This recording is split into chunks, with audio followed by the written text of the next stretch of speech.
शंकराचार्य के यहाँ एक शिष्य बनने के लिए गए विद्वान, और उन्होंने कहा भाई ये अधिकारी नहीं हो।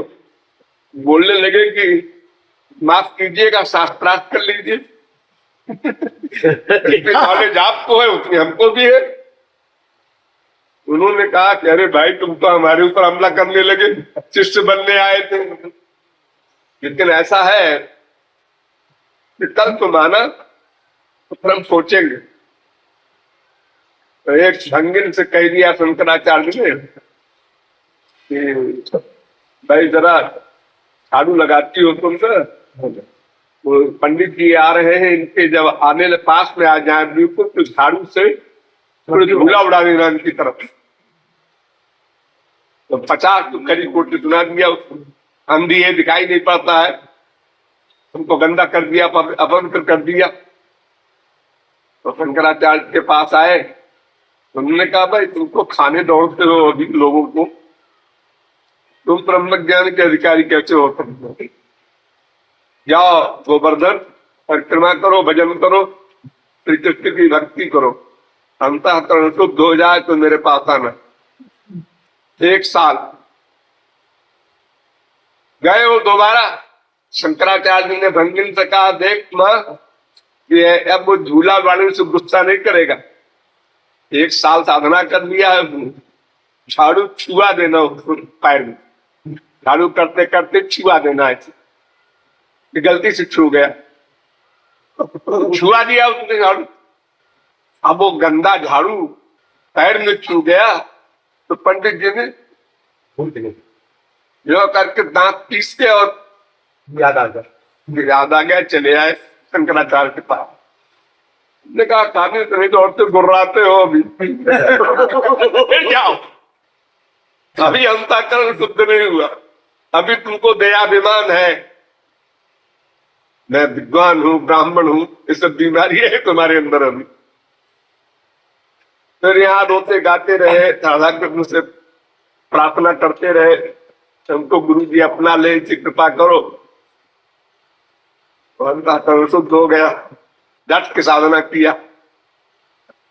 तुम्हारे तरह नहीं, जैसा मन में आया साधना किया, मन में आया तो चिंतन किया, बेटे बहू का मन में आया तो सप्तमियों का चिंतन किया, मन में आया तो किसी में दोष देख रहे हैं, मन में आया तो सो गए, ऐसे नहीं। वो 24 घंटे तेरे धारावत विच्छिन्न यथा गंगाम भफोम भूरौ, जैसे गंगा जी का जल निरंतर समुद्र में गिरता है ऐसे। तो शंकराचार्य ने कहा देखो अब वो झाड़ू लगाने से गुस्सा नहीं करेगा, वो टोकरा जो है तमाम भरा हुआ है वो सिर से डाल देना। तुमने कहा महाराज हम पिटाई कर देंगे हमारे वो पंडित जी। कहने बिल्कुल नहीं करेंगे, डरो मत। हाथ मुंह करके डाल दिया सिर से। तो चरणों में पड़ गए भंगिन के कि मां तूने हमको गुरु जी के पास तक पहुंचाया। तो सही अभी नहीं हुए हो, अभी सही नहीं हुए हो, सोचना मत कभी भूल के। जब तक देहाभिमान है, अहंकार है, दूसरे की गाली को, अपमान को सहर्ष सहने की शक्ति न हो जाए, तब तक सही आदमी नहीं हो। सोचा करें हम बड़े सही है, ये सोचने तो हानिकारक है। बस जब तक ये सोच रहा है कि मैं सही हो गया हूं, तब तक वो सही नहीं होता। जितना आगे बढ़ोगे उतने सोचोगे मैं कभी सही नहीं होता। यही सही की पहचान है। जब शब्द की फीलिंग होती है, अभी इतना स्तर नीचे है, शब्द की फीलिंग, उसने कह दिया, उसने कह दिया, और तुरंत जवाब देना गुरु को भी, नहीं महाराज जी ऐसा नहीं है बात। अभी गड़बड़ी ठीक करने का अभी तुमने प्रयत्न ही नहीं किया करना। जैसा प्रयत्न छोटे छोटे बच्चे परीक्षा के 4 दिन पहले करते हैं, रात रात भर जागते हैं चाय पी करके और दिन रात एक कर देते हैं पढ़ने में, अभी उस तरह की साधना तुमने महीने भर भी नहीं की।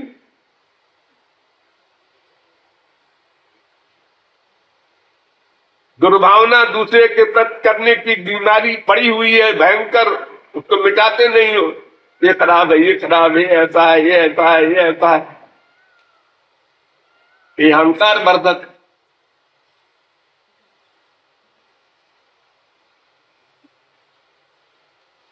वैसे तो जब कोई विद्यार्थी स्कूल जाता है और 2-4 दिन, 2-4 महीना, 2-4-6 महीना, साल भर में जब वो अपना नाम लिखने लगता है तो समझने लगता है हम हो गए विद्वान, साक्षर हो गए। लेकिन एमए वाला हंसता है, अरे गधे भी 15 साल और पढ़ अभी तू क्या समझता है कि नाम लिख लिया तो विद्वान हो गए।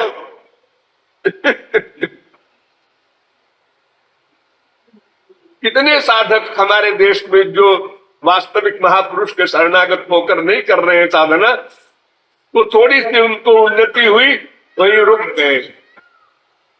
हाँ मिल गया, मिल गया, मिल गया, मिल गया, अहंकार ने उसको दबो दिया, दबोच दिया। जरा सा आभास कभी हो गया आनंद का, लहर एक आ गई श्याम सुंदर की, तो उसी में इतना आनंद होता है कि वो बड़े कॉन्फिडेंस से ये रियलाइज करता है और लोगों से भी कहने लगता है उनको भगवत प्राप्ति हो गई। और ये अहंकार जहां आया, कहा वो जहां तक गया था फिर लौट आया, और वो समझे हुए हैं तो भगवत प्राप्ति हो गई, परमानंद मिल गया। वो अपना ही बनाया हुआ ध्यान इतना अधिक सुंदर बन गया किसी समय कि ऐसा लगा कि श्याम सुंदर खड़े हैं, आए ये चले गए, ऐसी फीलिंग उसको हुई। प्रत्यक्ष देखा मैंने, ऐसा वो कहता है आभास हो। भाव भक्ति में ये सब होता रहता है। तो अगर सही गुरु नहीं है तो गुरु कह देगा हाँ हो गई, और सही गुरु हो कहेगा धोखे में न पड़ो, अभी चलो आगे बढ़ते जाओ, अभी मंजिल दूर है। कदम कदम पर जरूरत है गुरु।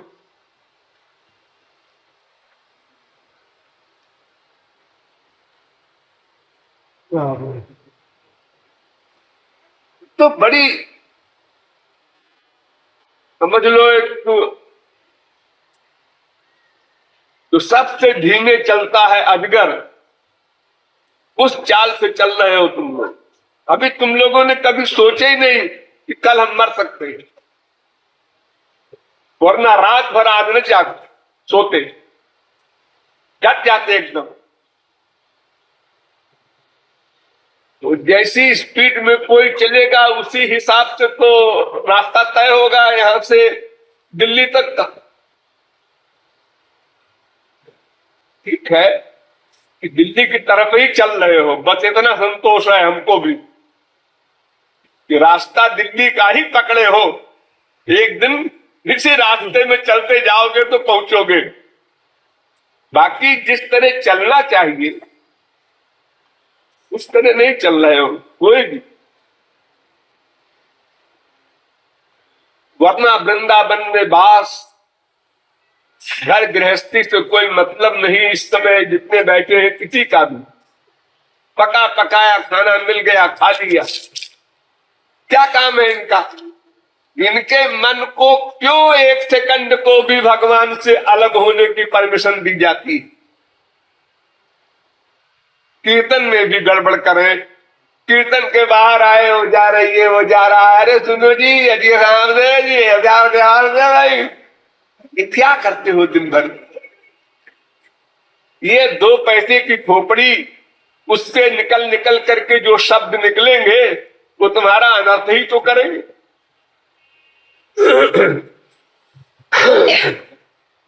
और फिर कोई ये बात नहीं कि हाँ भाई युवक कैसा करते हैं, जिनको बिल्कुल पता है हम किसी भी दिन भी मर सकते हैं।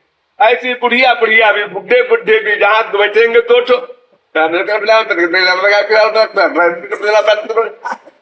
क्या काबिलियत से लेक्चर दे रहे हो, इसके लिए तुम आए हो वृंदावन में। अरे भाई कीर्तन नहीं हो रहा है तो उससे बड़ी साधना तुम करो, बैठ जाओ एक जगह एकांत में, आंसू बहाओ, बस कीर्तन हो तभी साधना है, वरना साधना नहीं है।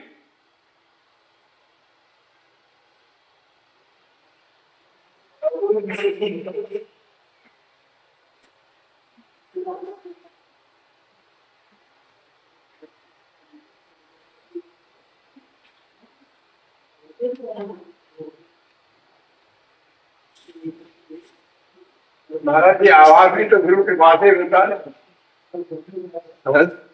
आवाज अगर मिलता है तो मुझे गुरु के पास ही मिलता हूँ।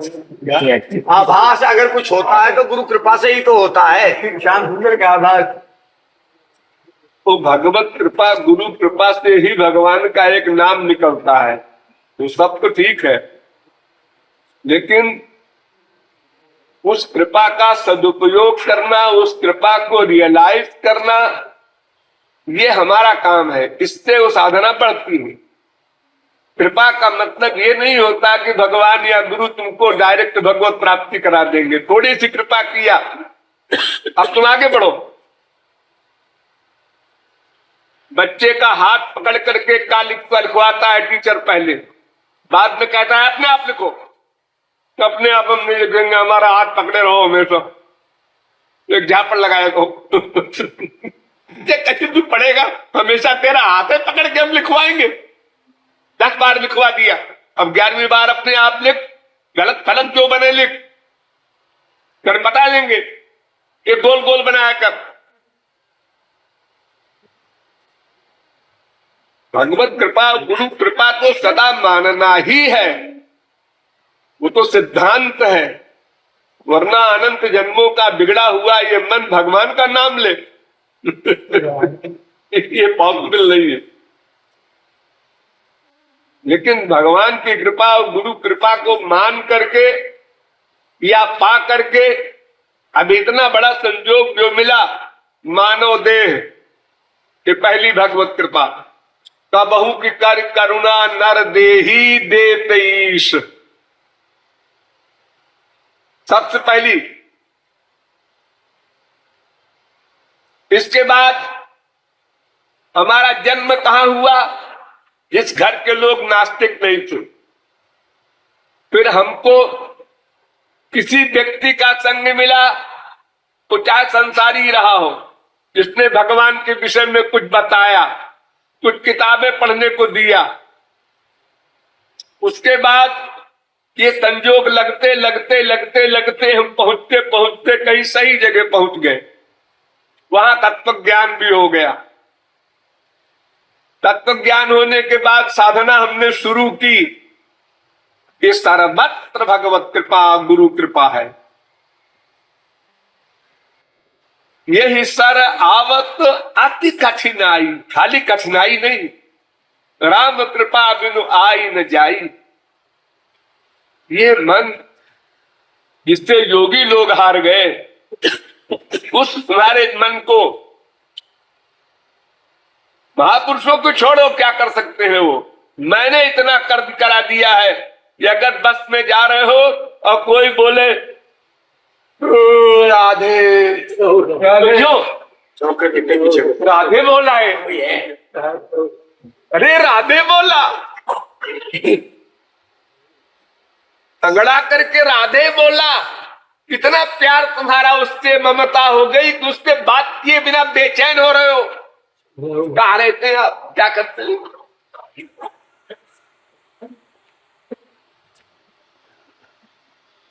अगर कोई तुम्हारे बगल में बैठा हो और जब बोलते हो तुम लोग जय जय श्री राधे, और वो न बोले न हाथ उठावे, और तुम देख रहे हो, कितना गुस्सा तुमको आता है। देखो न मुंह से बोलता है ना हाथ उठाता है ऊपर। ये सब जो फीलिंग है तुम्हारे अंदर, ये बहुत बड़ी बात।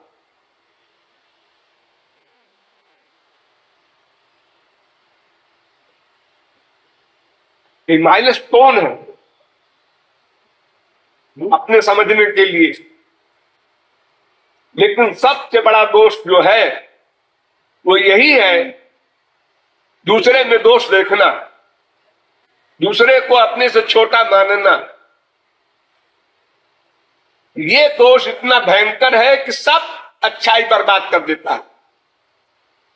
और तो ठीक है, नाम अपराध करना तो सबसे बड़ा अपराध ही है। भगवान के प्रति सोच बैठो, गुरु के प्रति सोच बैठो, वो तो बड़े बड़े भयंकर अपराध ही है। लेकिन साधक के प्रति भी अगर दोष चिंतन करता है तो दोष चिंतन करने वाला है कौन? मन। जिस मन से भगवान व गुरु का चिंतन करना है, उसी मन से दोष का चिंतन किया। तो इसका मतलब ये, गंदे कपड़े में एक बार साबुन लगाया और एक बार गंदगी में डुबो दिया, फिर साबुन लगाया, फिर गंदगी में डुबो दिया। और अनुमान ये लगा रहे हैं हमने तो 100 बार साबुन लगाया जी, लेकिन कपड़ा तो वैसे को वैसे ही है। ये समझ में तुम्हारे नहीं आ रहा है क्यों वैसे को वैसे ही है।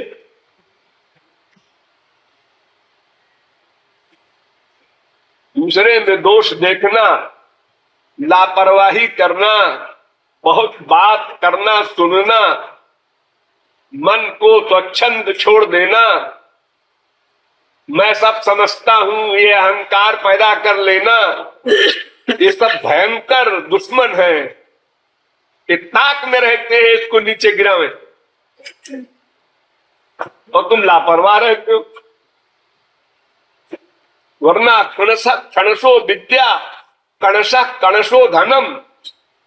एक एक पैसे के लिए लोभी लखपति जो बनना चाहता है वो प्रयत्न करता है एक पैसे के लिए। उसी प्रकार एक एक क्षण का भगवतीय उपयोग हो, कम से कम तब जब हम संसार के वर्ग से रहित हैं। इस समय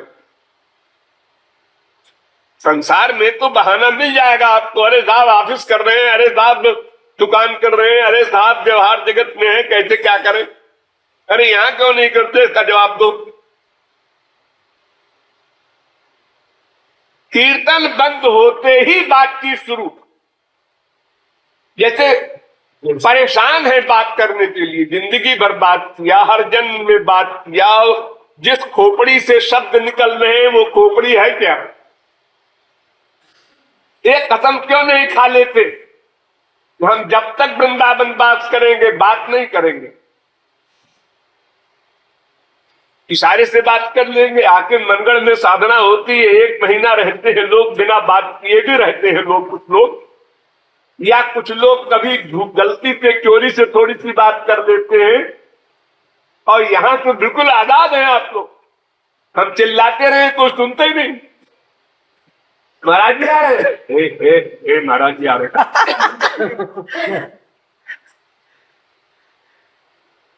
जब हरि गुरु को सदा सर्वत्र अपने साथ न मानेगा वो नास्तिक, कंप्लीट नास्तिक। चैलेंज के साथ शास्त्र कहता है अस्तित्वोपलब्धस्य। सदा भगवान देख रहा है, सुन रहा है, सोच रहा है, समझ रहा है, हमारे साथ है। ये फीलिंग गई तो नास्तिक हो।